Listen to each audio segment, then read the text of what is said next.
Today we're talking about different ways to use the phrasal verb go through. Obviously, go through can mean that something literally goes through something. For example, the car went through the intersection, or the cat went through the window. But today, I want to focus on the other ways that we use go through.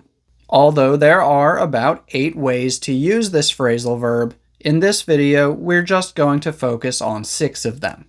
First, go through can mean to search something or examine something. You carefully look at every part of something because there is something that you want to find. For example, your boss might give you a box full of documents and say, "Please go through these documents and throw away the ones that are more than 5 years old."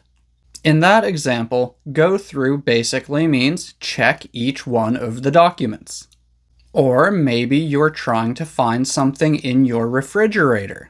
If you spend maybe 5 minutes looking very carefully on every shelf and in every drawer, you could say that you went through the refrigerator trying to find it. Next, we often use go through to mean to experience something difficult.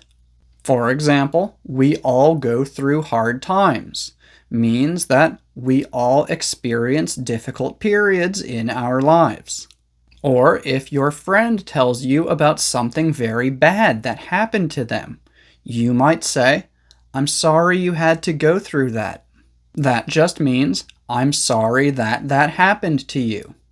Go through can also mean that you use all of something and now don't have any more of it. We often use this with resources such as food or money. For example, he went through a whole jar of strawberry jam in just 1 week. That means that in 1 week he ate the whole jar of jam.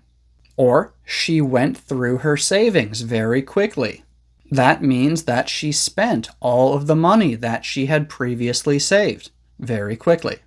Go through can mean to read, practice, or rehearse something, especially when it is something that has specific steps that need to be followed or things that need to be memorized. For example, I go through my flashcards for 15 minutes each morning. That means that every morning I spend 15 minutes using my flashcards to review vocabulary.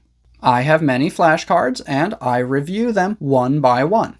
Or the teacher went through the instructions one more time when he noticed that there were some students who had not understood them correctly the first time.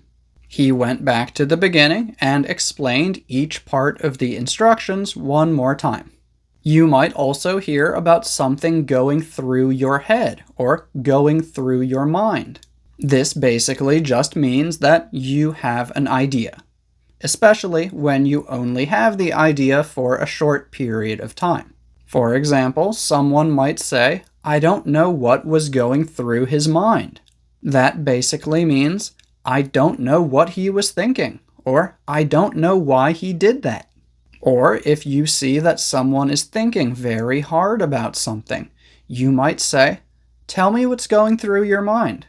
That just means, "Tell me what you're thinking about." And finally, we sometimes use go through with to talk about doing something that you had previously thought about doing or said that you would do. For example, he always talked about leaving the city and becoming a farmer, but no one thought that he would actually go through with it. That means that no one believed that he would really do it. Or, although she had some doubts about her ability to run a business, she decided to go through with her plans to open a restaurant. That means that she wasn't sure if she would be good at managing a business, but in the end, she decided to do it. So yeah, those are 6 ways to use the phrasal verb go through. If you found this video helpful and would like to see more videos like this one, this channel already has about 700 videos on it, and I make about 3 to 5 new videos each week. So if you're interested in continuing to improve your English, please don't forget to subscribe to this channel and turn on your notifications so that you never miss a new video. Thank you for watching.